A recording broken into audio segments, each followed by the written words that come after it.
Hey, it's Izzy. Welcome to my channel, where I bring ESOs and popular builds into the light. Today in the Healer Chronicles Part 1, I bring to you a guide to the Dragon Mender.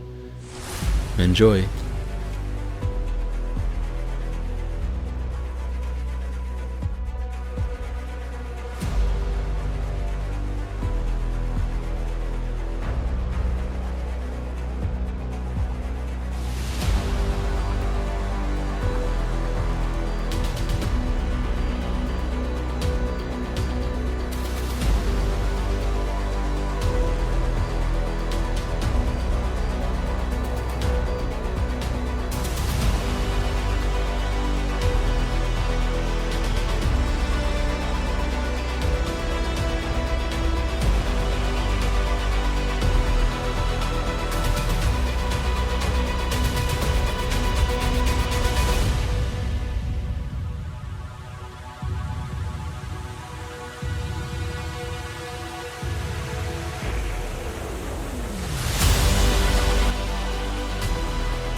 For my body armor, I want to go with Spell Power Cure.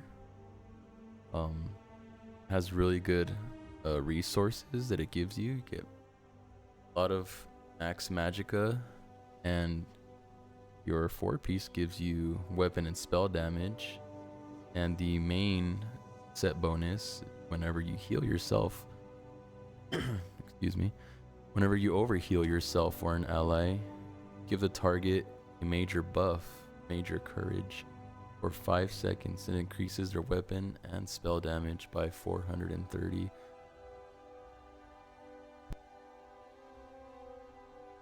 So that's a damage buff that you're applying to your group every time you overheal. So it's a good thing when you heal more than you should while wearing this set.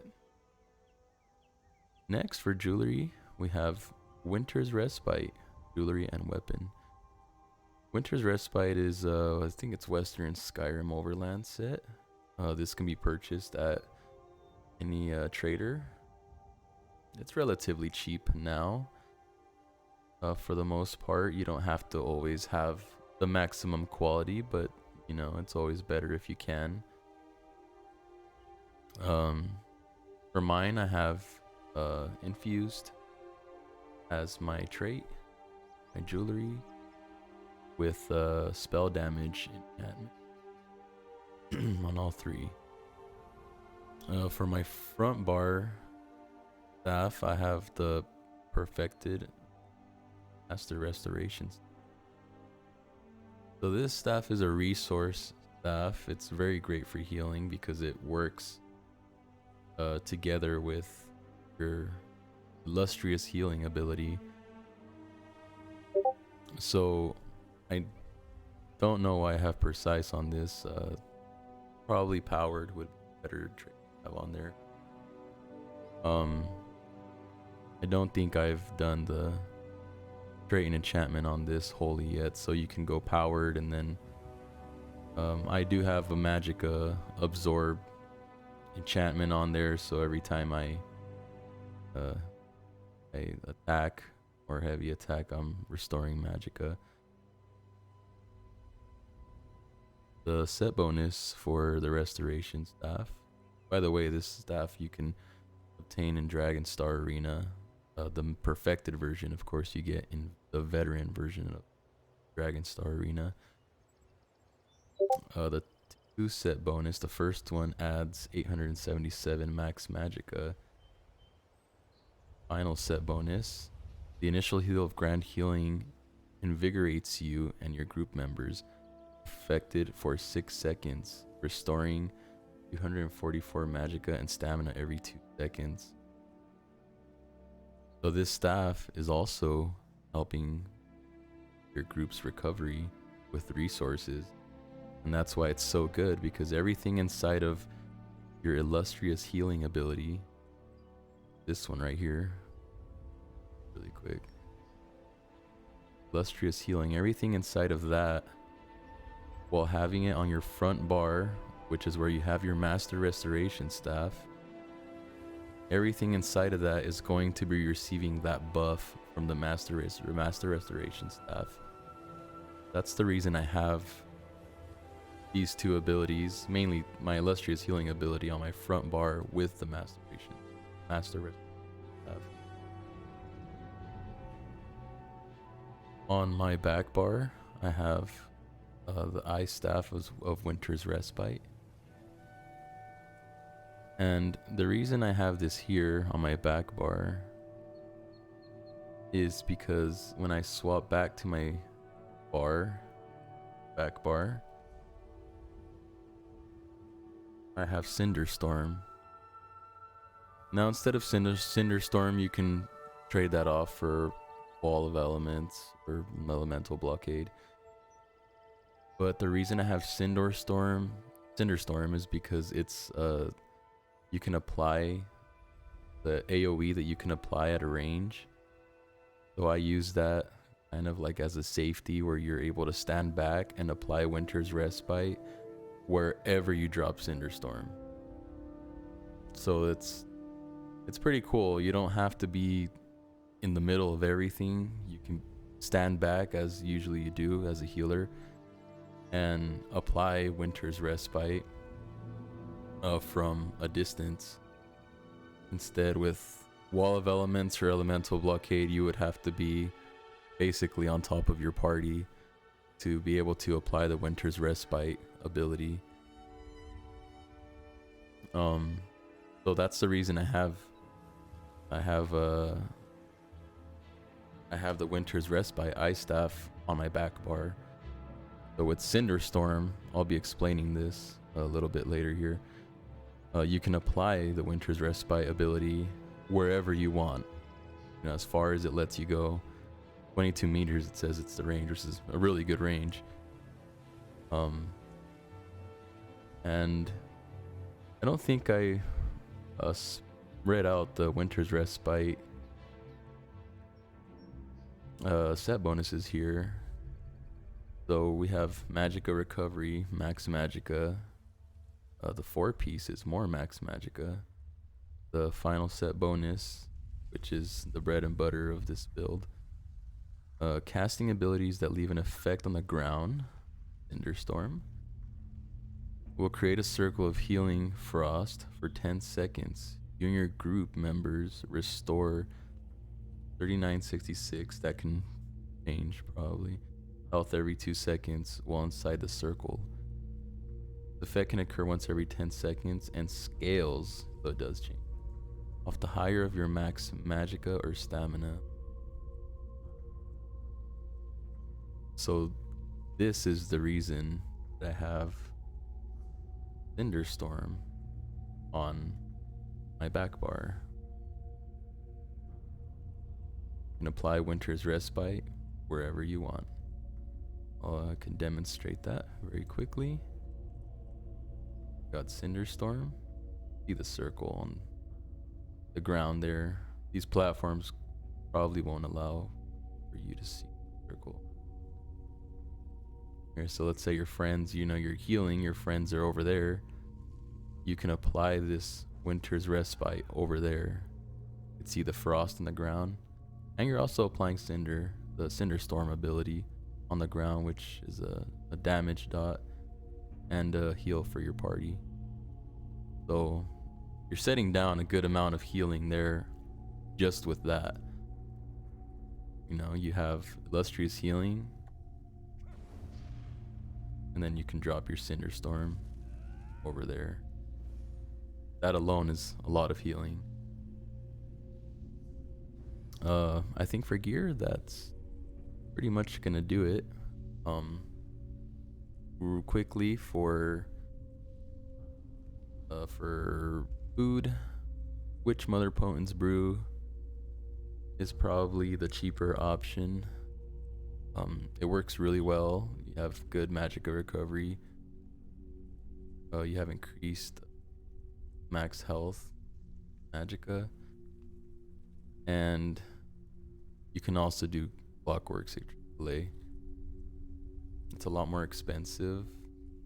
Isn't really the recommended first option for most players. If you can afford it, it's awesome. You get good, really good recovery and all this out of that. But which Mother Potent's Brew is pretty good.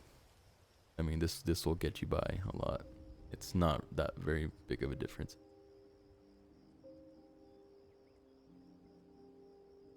Let's see here. I am Brenton for the racial passive. And it's mainly for Gift of Magnus, increasing your Magica by 2000, your max Magica. Spell Attunement increases your spell resistance. And Magica Mastery. Reduce Magica cost of your abilities by 7. So this is one of the bigger reasons that I chose Brenton, just because it reduces your cost. As a Dragonknight, naturally you don't have very many passives that'll help you out with this, so being Brenton kind of, you know, helps it come together. And next we'll be going on to abilities.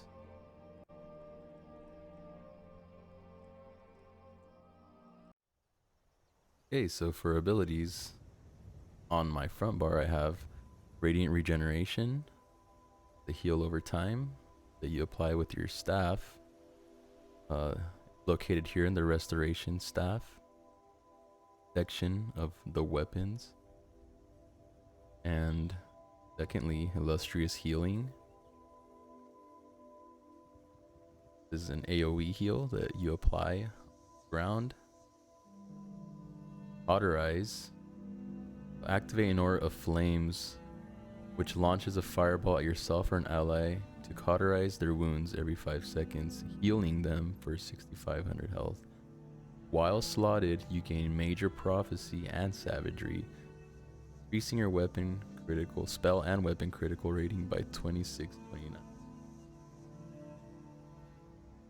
So not only is this a heal for your group, but you're also applying uh, 2 major buffs to yourself. Major prophecy and savagery, increasing your spell and weapon critical rating by a good amount. Green Dragon Blood is kind of like a safety thing for yourself.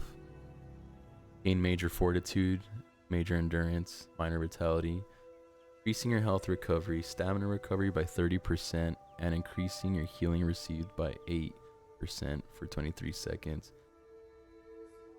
And on top of that, you draw on your draconic blood.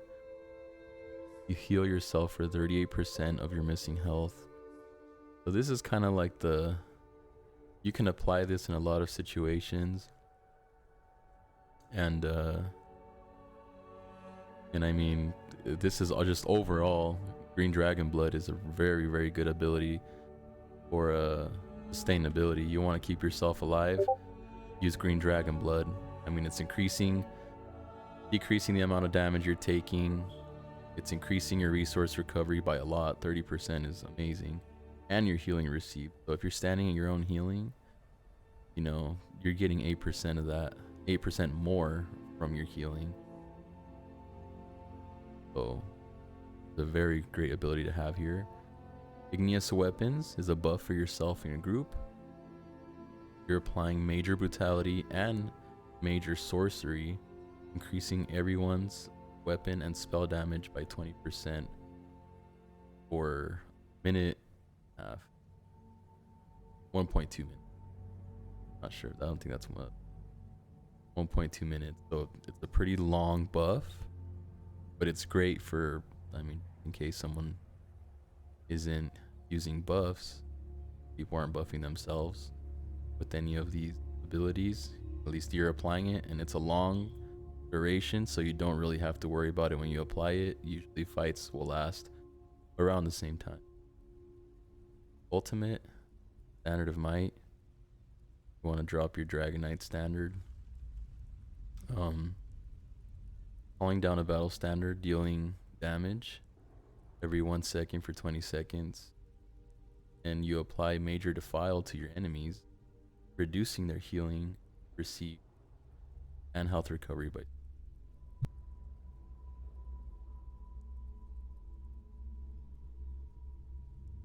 Standing in the area also reduces damage taken to yourself and your party members by 15%.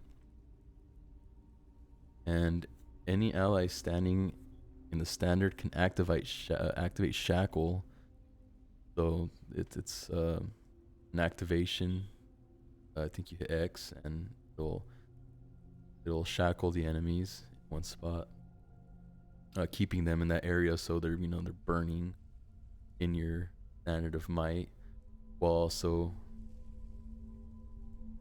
being major defiled and reducing all the damage taken from all those enemies to your party. Also, back bar, I have Stone Giant. So this is a AoE, a damage AoE that you apply on the ground. But the reason we have this here is mainly for the buff. At the very end, each hit applies stagger, damage taken by 65 per stack for 6 seconds. Not a huge debuff for the enemies, but for bosses, it's pretty good when you're stacking other debuffs on them for them to take more damage. So this is a pretty good ability to have here, just for boss fights. It's a single target, stomp on the ground, and you do damage to everything. So not a huge amount of damage, but it's a decent amount, but you mainly want it for the buff. But the buff can be applied only to a single target. Thunderstorm, summon a scorching cloud of ash at the target location for 8 seconds, reducing enemy movement speed by 70%, so you're blowing everyone down by a lot. Healing you and your allies, for almost 3k per second. So this is when we're using along with our Winter's Respite ability. So you're also healing for more than that. So that's a really great ability to have here. Remember, we have it on our second bar because we're applying Winter's Respite with this ability wherever we want. We don't have to be near the enemy. Energy Orb, staple. Energy Orb is amazing utility for the group. Sting, not only does it heal, slowly heal your party members, but they can also activate it and it explodes and it heals everybody around. Energy Orb is a must-have. Have Engulfing. So Engulfing Flames is the next ability. The major reason we have it here is because of this bottom section here. Affected enemies take more damage from all flame damage attacks based on your weapon and spell damage with a maximum of 6% bonus damage taken. So this is a pretty good ability to use. It applies a pretty heavy dot on anything you hit with it. And overall, this is just a good ability to have on your bar also. I mean, you're applying damage, and you know, anything you hit with it will also take more damage from any of your flame abilities, your other flame abilities that you're using. Okay, so on my back bar, I made a small change. I added Blockade of Frost. I didn't realize I had another Dragon Blood back here. You'll have to excuse me for that. So Blockade of Frost is the ability that we're gonna slot here. Of course, you're applying a AOE, damage AOE, and you're also applying a shield. You're an ice barrier to your allies and to your party members, so it's a pretty good safeguard. Slam your staff down to create an ice barrier in front of you, dealing 866 frost damage to enemies in the target area every 1 second, and applying a frost safeguard for 6 seconds to you and nearby allies, absorbing up to 5,827 damage from projectiles. That's a very good ability to have also. It's a very great utility. And I think that's the last ability on this bar that I have to show. On my back bar, I also have Standard of Might. If you want to, I think I mentioned this earlier, if you want to serve for more utility, you can use Warhorn. I think that's really the only other useful ability you can use there. But for 4-man content, for the most part, Standard of Might is okay, unless your group is asking for Warhorn. And that sums up all of the abilities. For armor, of course, we have all light armor, so you want to spec into light armor. You want to do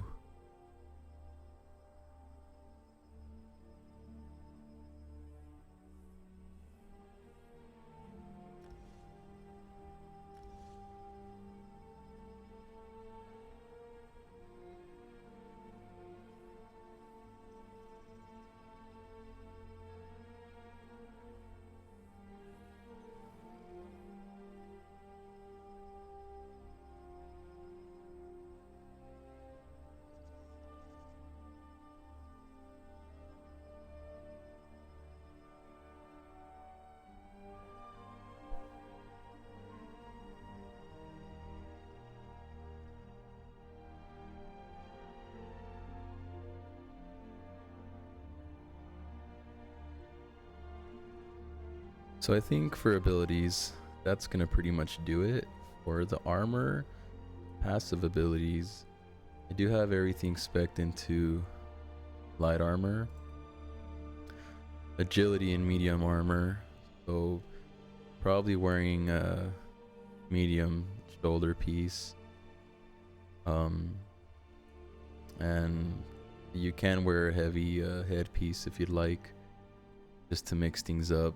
I'm not really min-maxed on this build, so I'm not really looking too much at this so much. So I know there's still a lot of things that can be tweaked.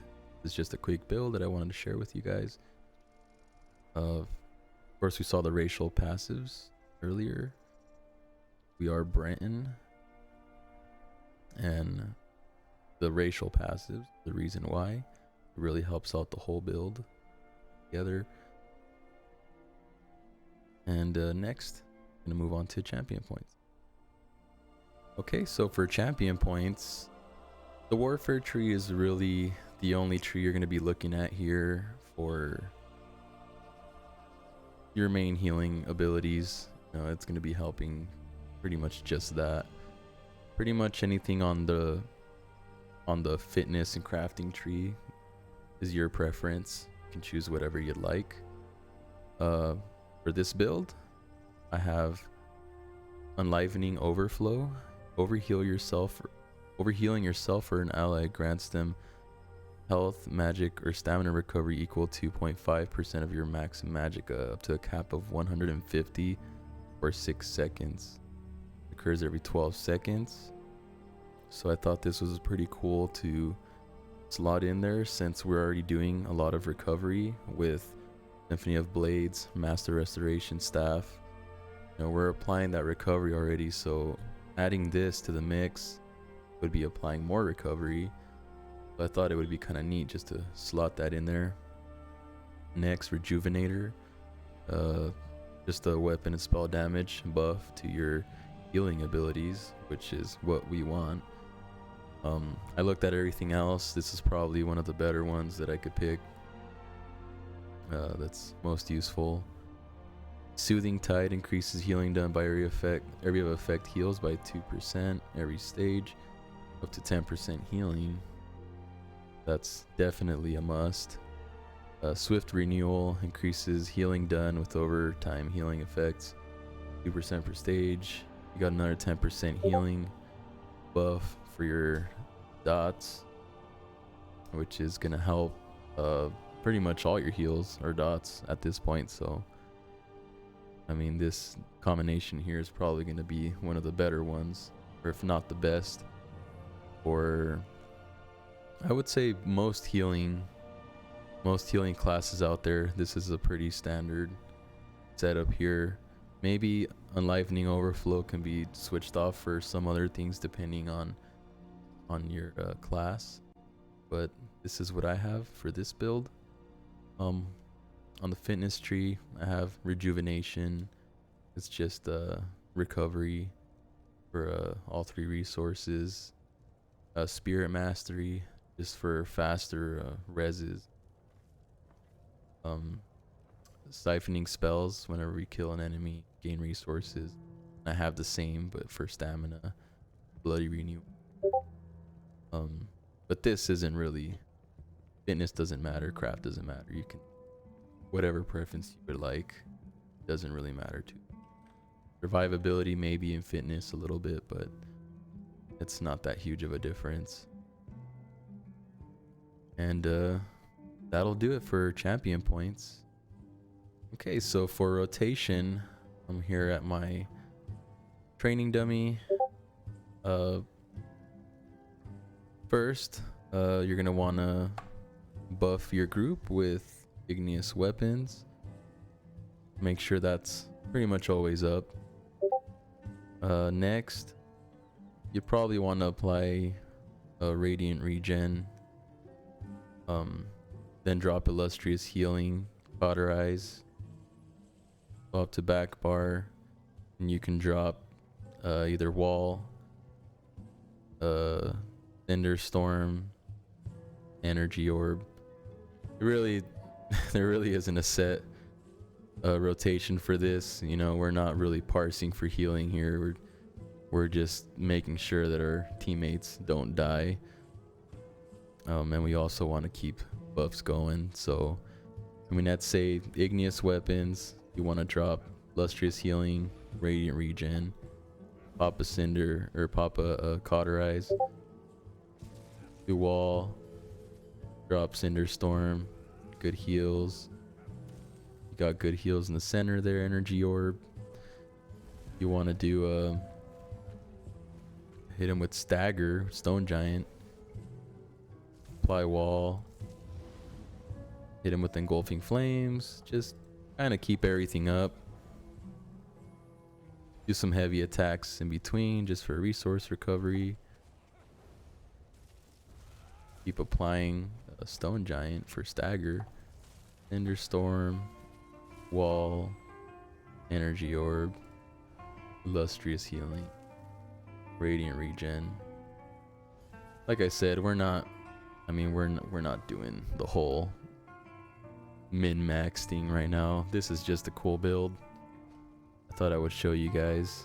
It's pretty effective. I've ran all DLC dungeons with it. Haven't had a problem really. So yeah, I hope you guys liked it. Thank you so much for watching, and leave a like, subscribe.